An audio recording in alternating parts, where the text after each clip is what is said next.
Magandang umaga, Luzon, Visayas at Mindanao. Narito na ang nagkakaisa at pinakamalawak na pagbabalita sa pangunguna ng Presidential Communications Office.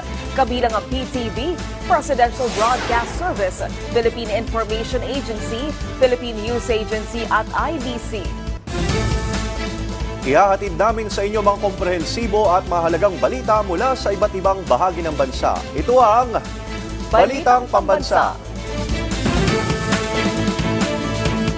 Ngayong umaga sa Balitang Pambansa, Pangulong Ferdinand R. Marcos Jr. nagbalik sa Albay para tuparin ang pangako na magbabalik sa probinsya para muling maghatid ng tulong. Mga nabigyan ng tulong ni Pangulong Ferdinand R. Marcos Jr. sa Bicol Region, taos-puso ang pasasalamat sa ayudang handog sa kanila. Mahigit 1.2 million na family food packs na iabot na ng DSWD sa mga nasalanta ng Bagyong Christine at Leon. Iba't ibang ahensya ng gobyerno tulong-tulong sa pag-aabot ng tulong sa mga biktima. Pangulong Ferdinand R. Marcos Jr. inalerto ang mga kinauukulang ahensya ng gobyerno sa harap ng banta ng Bagyong Marce. Mga ahensya ng gobyerno inatasan na gumamit ng dekalidad at matibay na materyales sa mga infrastructure projects. At Pangulong Ferdinand R. Marcos Jr. binati si US President-elect Donald Trump matapos manalo sa tagumpay nito sa US presidential election. Hangad ni Pangulong Ferdinand R. Marcos Jr. na muling makabangon at makapagsimula ang ating mga kababayang lubhang naapektuhan ng Bagyong Christine sa Bicol Region. Itong dahilan kung bakit muling bumalik ang Pangulo sa rehiyon at naghatid ng tulong at serbisyo sa ating mga kababayan doon. Si Clazel Pardilla ng PTV sa Balitang Pambansa. Matapang dahil Uragon daw si Mang Alfredo pero napatiklop siya at humagulgol na lamang sa sinapit ng kanyang sakahan sa Legazpi, Albay na pinalubog ng baha dulot ng Bagyong Christine. Hindi naman bininta. Kulang pagkain.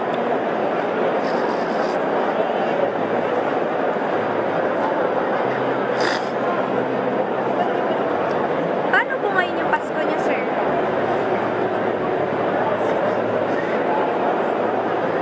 Wala lang. Nakakita ng pag-asa si Mang Alfredo. Sa muling pagbisita kasi ni Pangulong Ferdinand R. Marcos Jr. sa Bicol, matapos hagupitin ng Bagyong Christine ang rehiyon, nag-abot ng 50 milyong pisong tulong ang presidente sa probinsya ng Albay. Nakatanggap ng ayuda ang 5,000 magsasaka, mangingisda at pamilya sa 18 bayan at lungsod sa probinsya na tinamaan ng Bagyong Christine. Kaya po naparito ako upang makapagbigay ng tulong para sa inyong muling pagbangon at pagtahak ng panibagong simula. Makakapaghandog po tayo ng tigsa 10,000 piso para sa mga magsasaka upang muling maitaguyod at mapalago ang inyong kabuhayan. Panglima ang Bicol sa mga rehiyon na may pinakamataas na produksyon ng palay. Pagsasaka ang isa sa mga pangunahing hanap buhay rito. Kaya nais ni Pangulong Ferdinand Marcos Jr. na muling makabangon at makapagsimula ang mga magsasaka sa rehiyon na naapektuhan ng Bagyong Christine. Pinagkalooban din ng TESDA ng papalo sa 80 million pesos na halaga ng scholarship grant at training support fund ang mga biktima ng sakuna. Hindi na napigilan ng ilang benepisyaryo na yakapin si Pangulong Marcos sa galak at tuwa.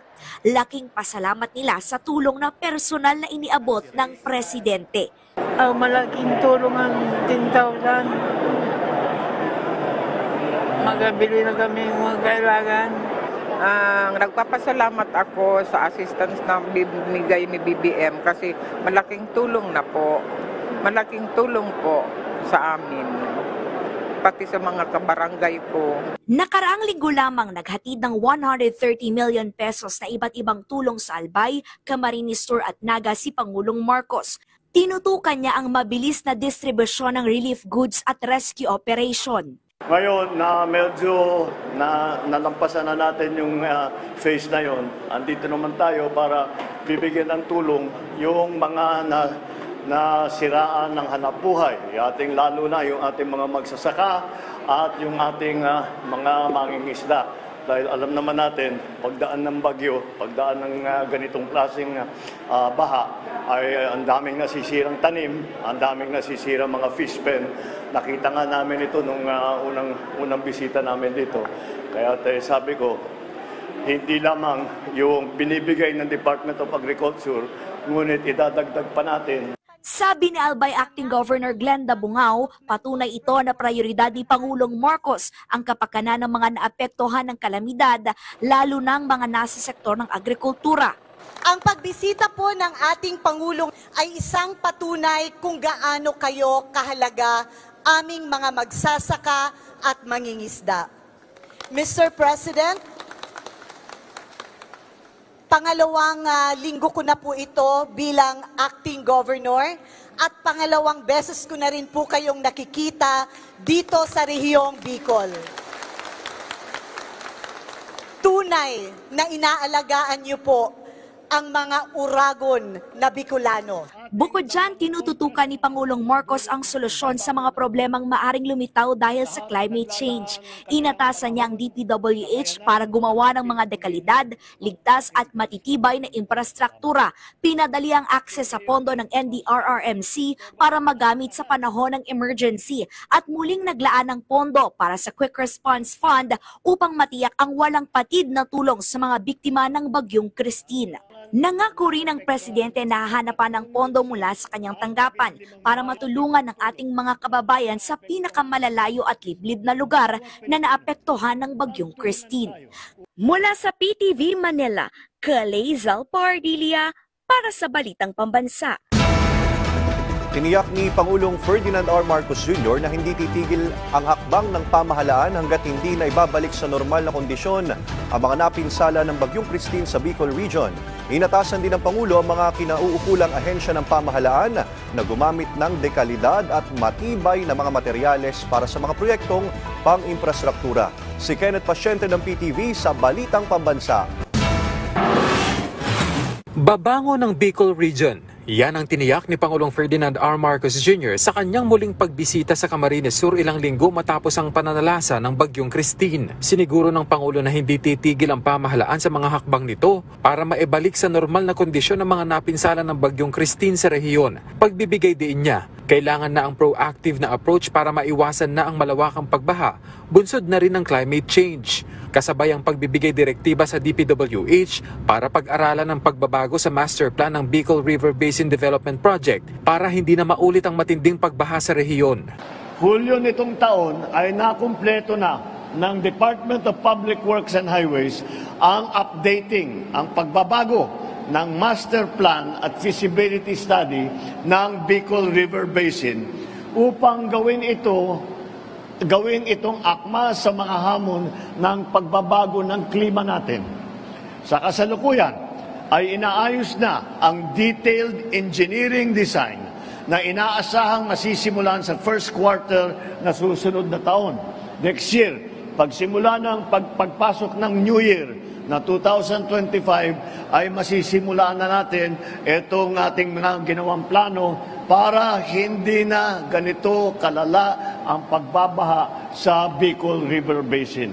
Naatasan din ng DPWH, DENR at DILG na makipagtulungan sa mga lokal na pamahalaan para maging integrated at future-ready ang proyekto. Pinatitiyak din ng Chief Executive sa DPWH, DOTR at DTI na matataas na uri ng materyales ang gagamitin sa paggawa para matiyak na tatagal ang ganitong uri ng proyekto. Habang ang DBM ay inatasan na dapat laging handa ang Quick Response Fund. Muli namang kinilala ng Pangulo ang tulong na natanggap ng Pilipinas mula sa ibang mga bansa nitong mga nagdaang bagyo. Nais kong muling pasalamatan ang ating mga kasamahan sa ASEAN. Ang ASEAN na nagpadala po ng tulong kahit kagaya ng ibang lugar, tinamaan din sila ng bagyo, ngunit binigyan pa rin tayo ng tulong. Kaya't nagpadala sila ng eroplano, nagpadala sila ng gamit, pati na rin ang pribadong sektor na handang umagapay sa pagpapalawig ng mga proyekto ng pamahalaan. Nakatanggap naman ng financial assistance sa mga magsasaka at mangingisda na sinalanta ng bagyo. Gaya na lang ni Salvador na nalubog ang bukiring sinasaka. Kaya nasayang ang inilagak niyang puhunan na nasa 50,000 pesos. Umaani ka ng isang hektarya, 80 baka kalahati na lang o kaya mga 30% na lang. Kaya kami, luging-lugi kami pagsasaka ngayon. Mismong ang Pangulo ang nag-abot ng tulong pinansyal sa mga benepisyaryo na aabot sa halos 50 milyong piso. Nakatanggap ang nasa 5,000 benepisyaryo ng tig 10,000 piso. Umaasa ako na sa tulong at suportang iniabot namin sa inyo ngayon, kayo ay magkakaroon ng sapat na kakayahan upang makabangon muli. Naglaan po ng 50 milyong piso ang tanggapan ng Pangulo na ipapamahagi ng DSWD sa mga naapektuhan ng bagyo. Makakatanggap ng tigsa 10,000 piso ang 5,000 magsasaka, mangingisda at iba pang pamilyang naapektuhan. Bagay na ipinagpasalamat naman ng mga benepisyaryo. Pag tanim na naman huli, bibili kami ng seeds. Tapos, naman kami. Dahil kayo po talagang kami, luging-lugi kami mga magsasaka. Kahit po kami dinanan ni Christine, yung baha, at least po, babangon din kami. Maraming salamat po sa inyo pong pagsuporta sa mga magsasaka po para maitaguyod po yung hanap buhay. Bukod sa pinansyal na tulong mula sa Office of the President, nagpaabot din ng tulong ang Agriculture Department gaya ng binhi at pataba. Gayon din ang financial aid at indemnity checks mula sa Philippine Crop Insurance Corporation. Mula PTV, Kenneth Pasyente, Balitang Pambansa. Labis naman ang pasasalamat ng mga benepisyaryo ng Camarines Sur sa natanggap nilang tulong pinansyal mula kay Pangulong Ferdinand R. Marcos Jr. Suportado naman ang ilang opisyal sa rehiyon ang planong muling pagbuhay sa Bicol River Basin Project. Si Efrain Gaitos sa Radyo Pilipinas sa Balitang Pambansa. Bumuhos ang mensahe ng pasasalamat mula sa mga benepisyaryong naaabutan ng tulong kasunod ng pamamahagi ng presidential assistance para sa mga magsasaka at mangingisdang sinalanta ng mga nagdaang bagyo sa Albay at Camarines Sur na personal na ipinaabot ni Pangulong Ferdinand R. Marcos Jr. Sa Camarines Sur, labis ang pasasalamat ni Nanay Mirna de la Cruz mula sa Milaor, Camsur dahil malaking ginhawa ang pinansyal na tulong na ibinigay ni Pangulong Marcos upang makapagsimula silang muli. Malaking pasasalamat po sa ating government na nagkaroon po ng mga tulong. Maraming maitutulong po yan na pambili lamang ng mga lutuan ng pagkain. Si Nanay Nelly Flores naman na pangunahing kabuhayan ng pangingisda sa Calabanga, Camarines Sur, gagamitin ang kanyang natanggap na tulong pinansyal upang ipambili ng bagong lambat. Ay bibilihin niyo po yan ng lambat na naman. Ipapagawa namin ng lambat, ang sakayan. Kasi kami lang dalawa, wala kaming anak. Sa Albay, abot langit naman ang pasalamat ni Ginoong Abner Quiapo na tubong libon Albay dahil sa ipinaabot na tulong ni Pangulong Marcos. Ay maraming salamat po inabot kami ng tulong ng ganito. Maraming pasasalamat namin na nakakuha kami ng assistant. Si Tatay Joseph Reyola naman na mula sa San Vicente, Owas, Albay, bukod sa pasasalamat ay nanawagan din sa pamahalaan na madagdagan pa ang flood control project sa Bicol. Maraming pasasalamat ko kay Presidente dahil kahit paano inabot kami ng tulong. Yung balay namin malagyan ng flood control kasi yung tubig doon pag sobra-sobra. Maging ang ilang opisyal sa Albay at Camarines Sur lubos ang pasasalamat dahil walang pati ang ipinaabot na tulong ng pamahalaan sa mga lugar sa Kabikulan na pinadapa ng Bagyong Christine. Maraming pong salamat, Presidente, sa inyong pagbisita. Sana po matugunan ang mga pangangailangan ng mga farmers. Hindi lang po yung immediate need nila, katulad ng financial assistance, kundi yung pagpaayos po ng kanilang kabuhayan. At yan po ang mga irrigation systems. Suportado rin ng mga lokal na opisyal at mambabatas ng Bicolandia ang muling pagbuhay sa Bicol River Basin Project. Ang BRBDP ay isang komprehensibo na solusyon para sa mga pagbaha sa lalawigan ng Albay at Kamsur. Higit sa pinansyal na tulong na ibinigay ng pamahalaan sa mga Bicolano, isang sinag ng pag-asa at katiyakan ng pagbangong muli ang inihandog sa mga nasalantang residente. Mula sa PBS Radyo Pilipinas News, Efraim Gaitos para sa Balitang Pambansa. Hinimok ni Pangulong Ferdinand R. Marcos Jr. ang mga ahensya ng pamahalaan na magkaroon ng maayos na sistema ng komunikasyon para mabilis na maabisuhan ng publiko hinggil sa posibleng epekto ng kalamidad. Si Kenneth Pasyente ng PTV sa Balitang Pambansa.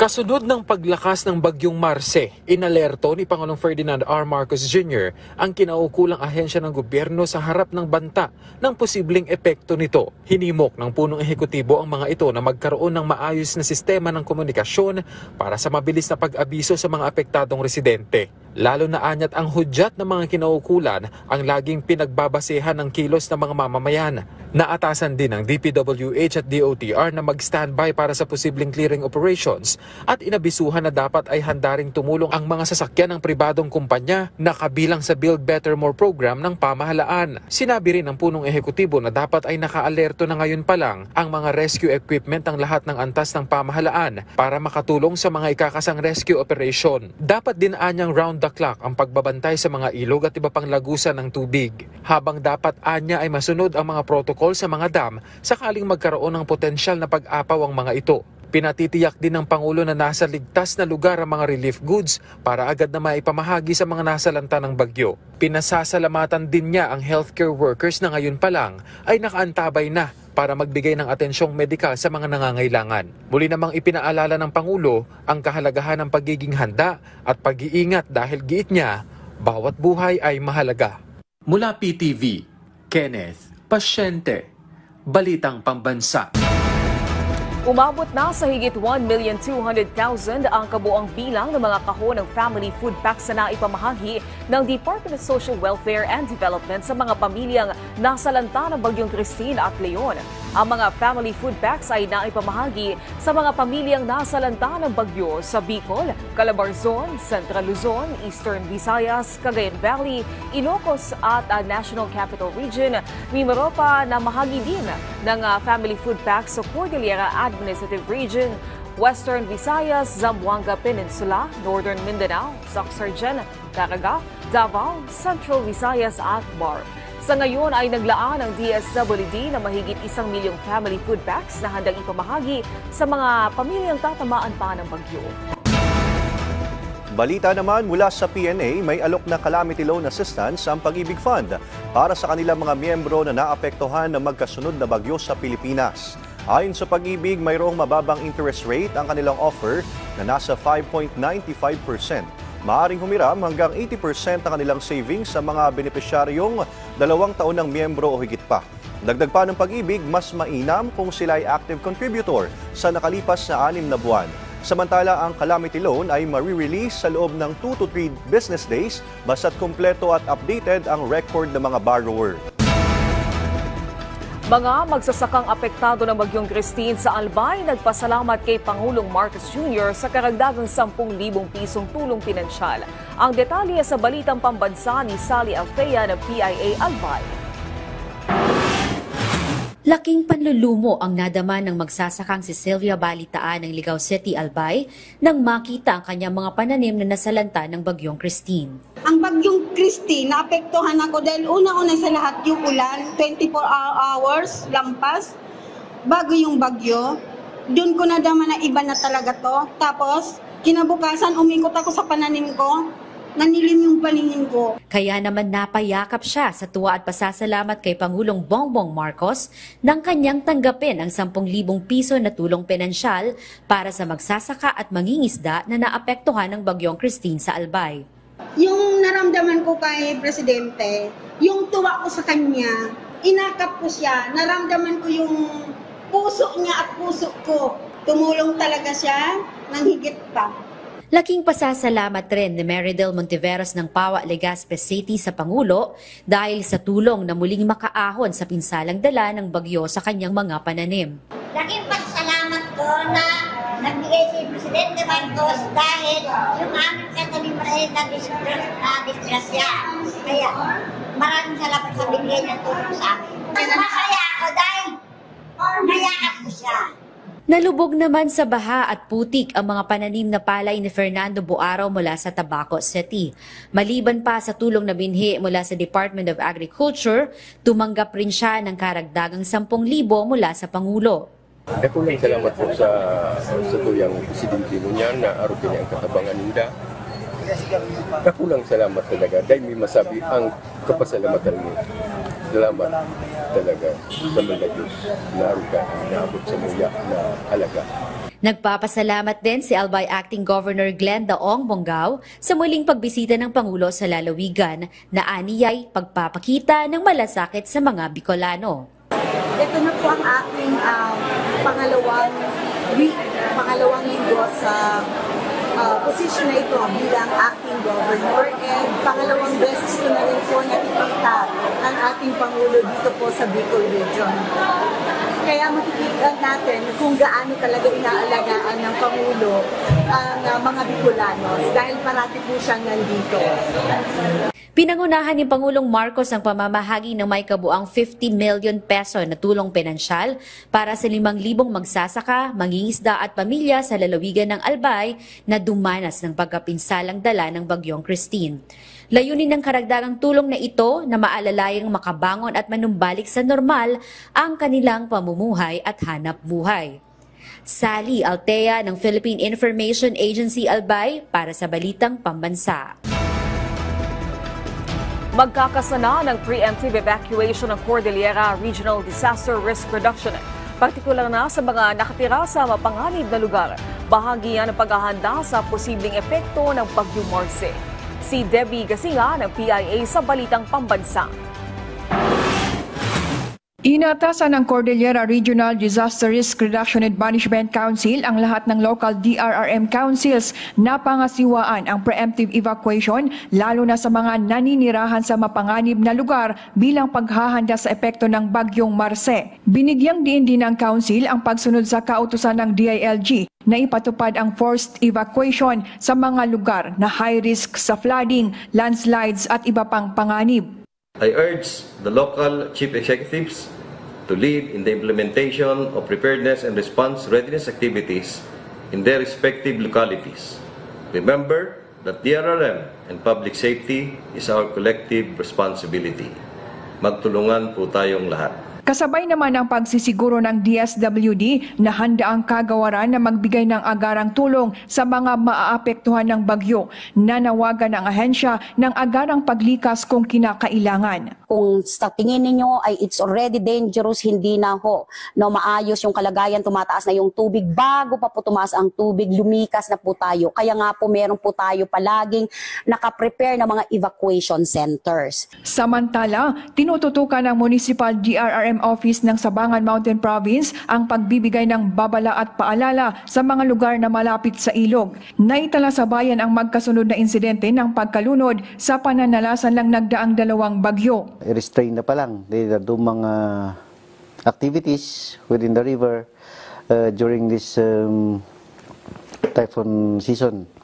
Kakakaroon ng matudagi danum. Umaasa ang mga kaukulang ahensya na tatalima ang mga residente sa anumang abiso na ilalabas ng mga LGU o mga ahensya ng gobyerno para sa kanilang kaligtasan. Mula sa PIA Cordillera, Debbie Gasingan para sa Balitang Pambansa. Napanatili ng Bagyong Marce ang lakas nito habang kumikilos sa northern mainland ng Cagayan, Babuyan Islands area. Ilang lugar naman ang isinailalim na sa signal number 4. Ang update sa lagay ng panahon ihahatid ni Pag-asa Weather Specialist Chanel Dominguez. Magandang umaga po, Ms. Chanel. Magandang umaga po sa inyo at magandang umaga din po sa mga taga-subaybay po natin dito sa PTV4. So update po muna tayo dito sa binabantayan po natin bagyong si Marce. Ito'y huling namataan sa 200 kilometers east ng Apari, Cagayan. May taglay na lakas na hangin na 155 kilometers per hour at pagbugso na 190 kilometers per hour. Ito'y kumikilos west-northwestward sa bilis na 15 kilometers per hour. Dahil po dito meron tayong tropical cyclone wind signal number 4 dito sa northern portion ng Cagayan, pati na rin dito sa Babuyan Islands at northeastern portion ng Apayao. Signal number 3 naman sa southern portion ng Batanes, Cagayan, rest of Apayao, Ilocos Norte at northern portion ng Abra. Signal number 2 dito sa nalalawing bahagi ng Batanes, northern portion ng central portion ng Isabela, Kalinga, Mountain Province, northern portion ng Ifugao, northern portion ng Benguet, Ilocos Sur at northern portion ng La Union.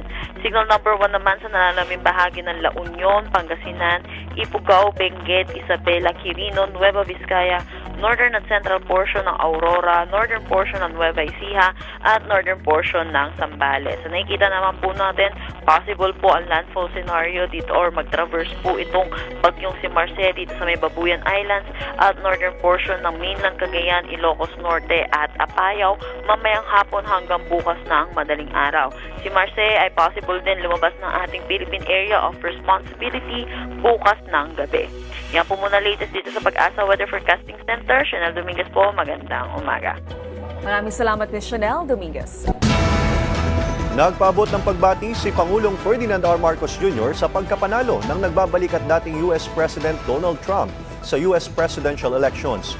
Umaasa si Pangulong Marcos na magkakaroon ng magandang working relationship ang bansa sa Estados Unidos. Si Alvin Baltazar ng Radyo Pilipinas sa Balitang Pambansa.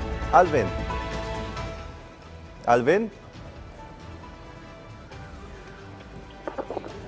Go ahead, Alvin. Babalikan po natin ang balitang yan ni Alvin Baltazar. Kumpiyansa mga opisyal ng ating pamahalaan na magpapatuloy ang matibay na samahan ng Pilipinas at Amerika kahit magpalit na ang liderato ng Estados Unidos. Yan ay kasunod ng pagbabalik sa pwesto ni US President-elect Donald Trump. May balitang pambansa si Mela Lesporas ng PTV. Walang nakikitang problema si Executive Secretary Lucas Bersamin kahit magpalit ng liderato ang Amerika.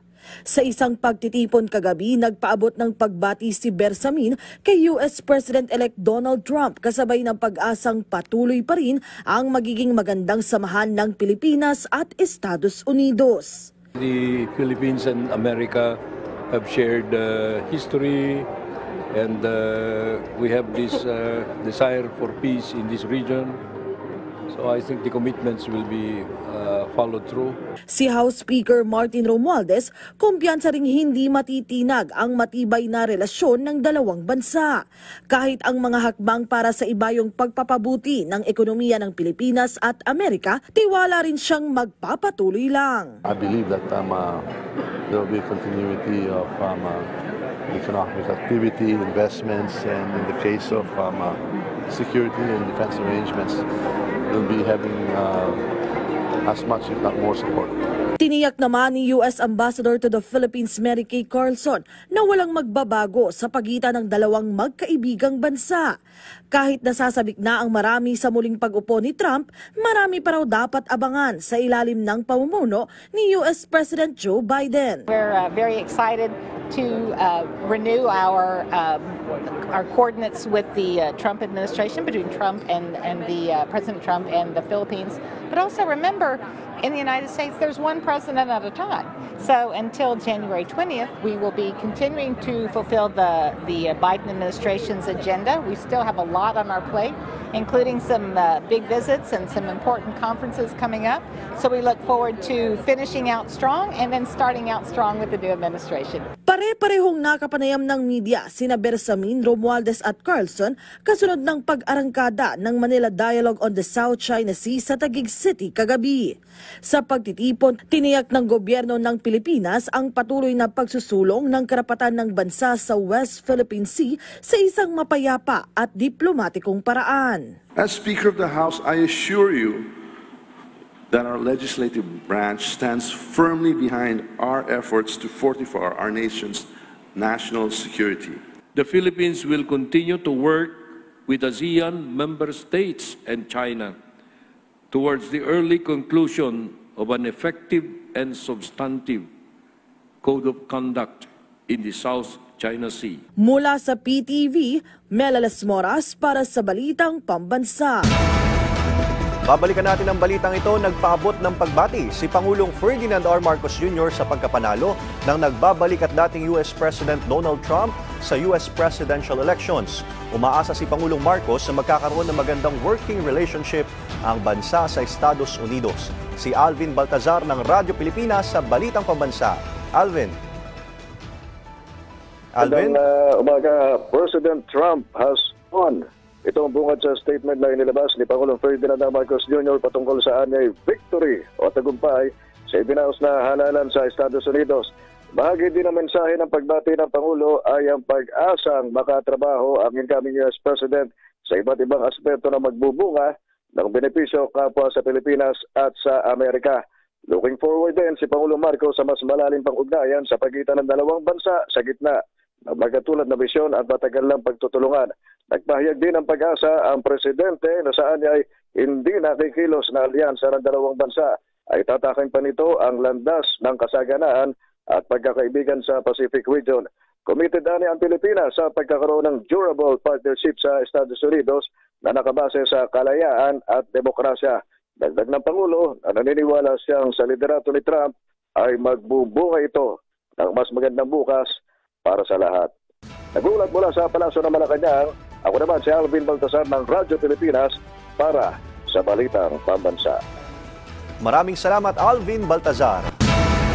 Handa ring magbigay ng tulong sa mga nasalanta ng bagyo sa Bicol at Batangas ang pamahalang panlalawigan ng Bulacan. Nasa 2 milyong piso ang bibigay nilang tulong sa 2 lalawigan. Si Shane Velasco ng PIA Central Luzon sa Balitang Pambansa. Mag-aambag ng 2 milyong pisong tulong pinansyal ang pamahalang panlalawigan ng Bulacan sa pagtulong sa mga nasalanta ng Bagyong Christine sa Bicol at Batangas. Sa agarang pulong ng Provincial Disaster Risk Reduction Management Council na ipinatawag ni Gobernador Daniel Fernando, ipinasa ang 3 resolusyon na naglalaan ng halagang 2 milyong piso mula sa 2024 Local Disaster Risk Reduction and Management Fund o LDRRMF, partikular sa rehiyon ng Bicol. Tinukoy na bibigyan ng tulong pinansyal ang pamahalang panlalawigan ng Albay at pamahalang lungsod ng Naga sa Camarines Sur. Sa loob ng nasabing halaga, ayon kay PDRRMO Head Manuel Lucpan, may halagang 1 milyong piso ang ipagkakalob ng pamahalang panlalawigan ng Bulacan sa pamahalang panlalawigan ng Albay. Matatandaan na pinakanasalanta ng Bagyong Christine ang mga bayan ng Libon, Pulangi, Oas, Ginobatan, Obelar, Piuduran at Angtiwi. Habang may halagang 500,000 piso naman ang matatanggap ng pamahalang lungsod ng Naga mula sa pamahalaang panlalawigan ng Bulacan. Nakaranas ng napakalaking pagbabaha at matagal na paghupang nasabing lungsod matapos ang pananalasa ng nasabing bagyo. Ang pamahalang bayan ng Talisay naman sa Batangas ay pinagkalooban din ng halagang 500,000 piso. Dumanas ang lugar na ito ng malawakang pagbabaha na sinabayan ng malalaking landslide kung saan 20 ang namatay sa nasabing bayan na bahagi ng nasa 59 sa kabuuan ng Batangas. Abot sa 311 ng mga pamilya o 1,457 ng mga individual ang inilika sa nasabing lalawigan. Nakapailalim na sa state of calamity ang buong lalawigan ng Batangas. Mula sa Philippine Information Agency gitnang Luzon, Shane Prias Velasco para sa Balitang Pambansa. Maraming salamat, Shane Velasco. At maraming salamat sa pagsama sa amin ngayong umaga. Tumutok muli sa ating programa mamayang 12:00 ng tanghali kasama ang buong pwersa ng Presidential Communications Office. Ako po si Ace Medrano mula sa IBC 13. Ito ang nagkakaisang puwersa ng pagbabalita kasama ang PTV, Presidential Broadcast Service, Philippine Information Agency, Philippine News Agency, IBC. Hatid sa inyo ang komprehensibong paghimay sa mahalagang usapin. Mula sa PTV, ako naman si Naomi Tiburcio. At ito ang Balitang Pambansa.